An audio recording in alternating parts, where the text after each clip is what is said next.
Perhaps I should start by telling you what this video is not about.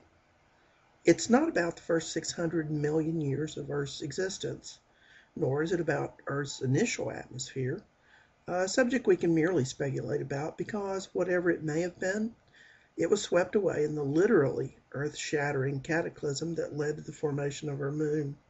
Rather, this video is about Earth Atmosphere 2, from about 4 billion years ago until about 2 billion years ago. I'd also like to say a little about geologic time. Geologic time is, of course, almost unfathomable. Beings that reckon their lives in decades and whose entire history as a species scarcely spans much more than 100,000 years are bound to have difficulty contemplating the vastness of Earth's history. So it's little wonder that some prefer the comfortable myths of their childhood. The Precambrian itself is huge, accounting for about 88% of the planet's total history. During that vast expanse of time, the modern atmosphere evolved, plate tectonics began, the planet froze over, and most amazing of all, life began. So what was the atmosphere like 4 billion years ago? Well, it appears likely that the major atmospheric components were the same as the gases that we see being churned out by volcanoes today: water vapor, carbon dioxide, hydrogen sulfide, and much smaller amounts of a variety of other gases. One gas that was virtually absent was free oxygen.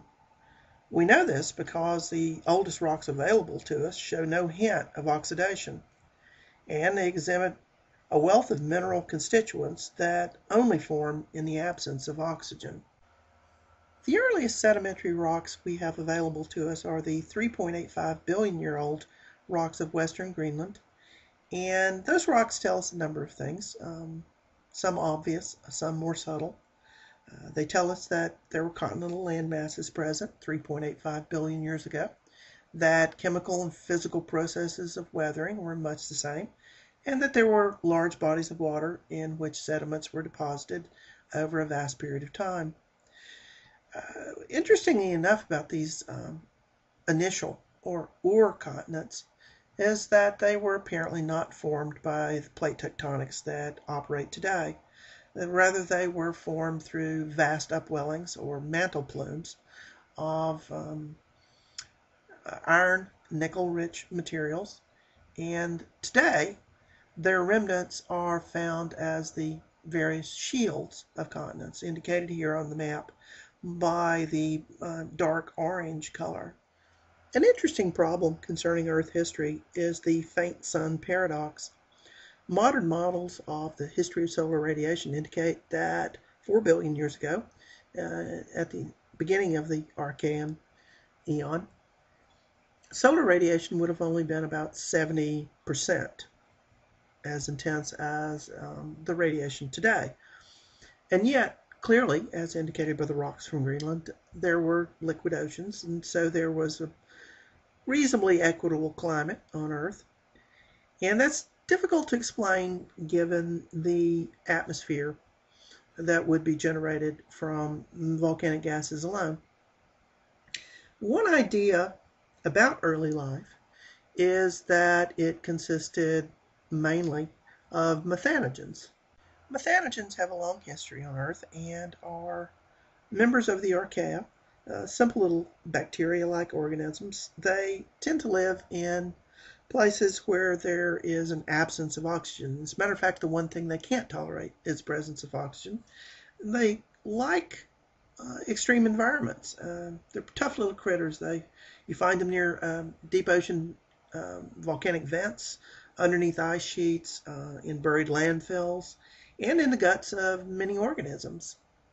One of their byproducts is methane, and the idea, or the hypothesis, is that early life largely consisted of methanogens, which over many millions of years pumped out tons and tons of methane, which collected in the atmosphere and served as an efficient greenhouse gas and kept the atmosphere warm enough to sustain liquid oceans.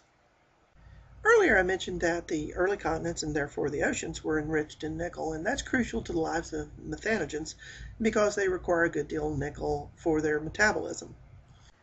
A bit under 3 billion years ago, plate tectonics first occurred, and this apparently is linked to cooling of the Earth's interior, a diminishment or cessation of the massive mantle plumes that brought nickel-rich magmas from deep within the Earth.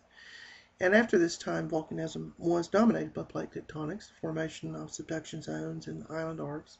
Magmas that were produced in these processes formed at a much more shallow depth than the mantle plumes and were nickel poor. This led to a diminishment of the amount of dissolved nickel in the oceans, and this of course had profound negative consequences on methanogens which were so dependent upon nickel. There are a number of good lines of evidence from sedimentary rocks formed at this time indicating that atmospheric oxygen is increasing. Unfortunately, I don't have time to touch on all of them, but I'd like to talk about one of the more interesting ones that I've read about. Iron pyrite, or fool's gold, is a sulfide, and it can form through volcanic or sedimentary processes.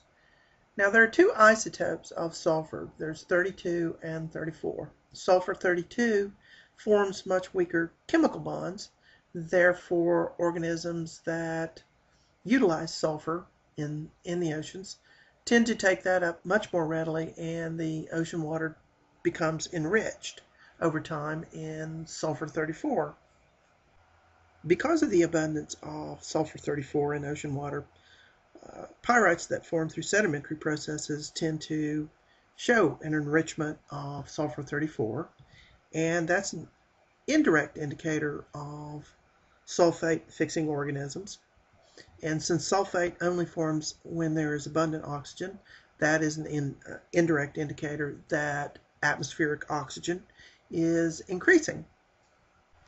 And iron pyrites found in sedimentary rocks formed at this time, 2.5 to 2.7 billion years ago, show just this sort of sulfur 34 enrichment.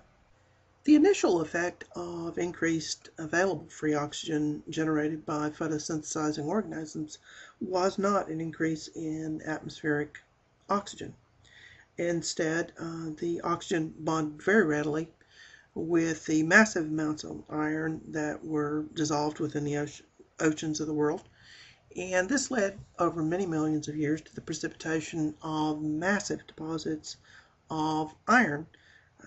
The banded iron formations found throughout the world, for instance in Minnesota or in Western Australia, were formed at this time. And they are alternating layers of hematite and magnetite, two different ores of iron, and layers of silica in the form of flint or quartzite.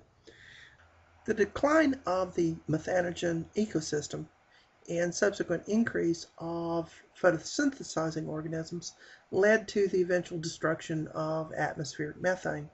This had catastrophic impacts on world climate. For the first time in history, the world froze over. This was our snowball Earth 1, and it lasted for approximately 300 million years. This vast glaciation may have had the effect of inhibiting further growth in atmospheric oxygen, but eventually Earth's climate did recover. It's not within the scope of this video to speculate on how, but by 2 billion years ago there had been another major leap in the amount of atmospheric oxygen, perhaps as high as 18% of the atmosphere, and that's almost as high as 21% today. And that sets the stage for the coming Cambrian explosion. And perhaps I'll discuss that some other time. Auf Wiedersehen.